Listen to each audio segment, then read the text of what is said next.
সংসদ ভবন, সচিবালয়, পুলিশ সদর দপ্তর এবং ধর্মীয় উপাসনালয় সহ রাষ্ট্রের গুরুত্বপূর্ণ স্থাপনায় সম্ভাব্য জঙ্গি হামলার আশঙ্কায় সব ইউনিটকে সতর্ক বার্তা পাঠিয়েছে পুলিশ সদর দপ্তর।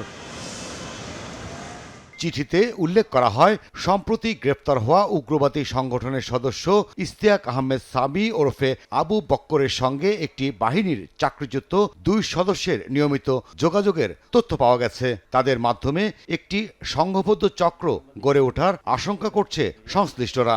আজকে আমাদের সংবাদ জঙ্গি দমনে কাজ করা টিএমপির সিটিটিসি ইউনিটের যুগ্ম কমিশনার জানান, সম্ভাব্য হুমকি মোকাবেলায় কাজ করছে আইনশৃঙ্খলা বাহিনী। ইতিমধ্যে গুরুত্বপূর্ণ স্থাপনাগুলোতে বাড়ানো হয়েছে নিরাপত্তা।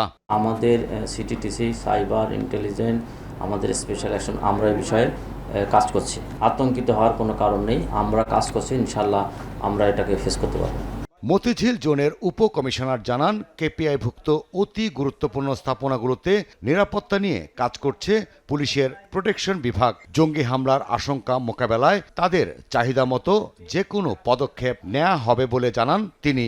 যে কোনো গুরুত্বপূর্ণ প্রতিষ্ঠান বা কেপিআই যেগুলো আছে এগুলোর বিষয়ে আমরা সবসময় সতর্ক, বিশেষ করে সতর্কমূলক ব্যবস্থা গ্রহণ করে থাকি। মূল কাজটা করা হচ্ছে প্রোটেকশন ডিভিশন। বাংলাদেশ ব্যাংক বা কেপিআই বা আপনার প্রোটেকশন ডিভিশন যদি আমাদের কাছে কোনো সহায়তা চায়, আমরা তাদের চাহিদা মাফিক সাপোর্ট দিয়ে যাব। বিশ্লেষকরা বলছেন, কোনো বাহিনীর চাকরিচ্যুত বা অবসরপ্রাপ্ত সদস্যদের উগ্রপন্থীদের সঙ্গে যোগাযোগ নিরাপত্তা ঝুঁকি বাড়িয়ে দেয় বহুগুণ। চিঠি জারি হলো, এর মধ্যে তো সাধারণ মানুষের মধ্যে একটা উদ্বেগ উৎকণ্ঠা তৈরি হবে। অবসরে যাওয়ার পরও তারা কি করছেন, কোথায় আছেন, এরও একটা স্ক্রিনিং করা প্রয়োজন। এখন থেকেই সেটা শুরু করলে কোনো উগ্র শক্তিও এই সাবেক সদস্যদেরকে সম্পৃক্ত করতে পারবেন না, বা সাবেক সদস্যদের মধ্যেও যদি কারো মধ্যে এই ধরনের অগণতান্ত্রিক বৈশিষ্ট্য থেকে থাকে, তিনিও সতর্ক থাকবেন।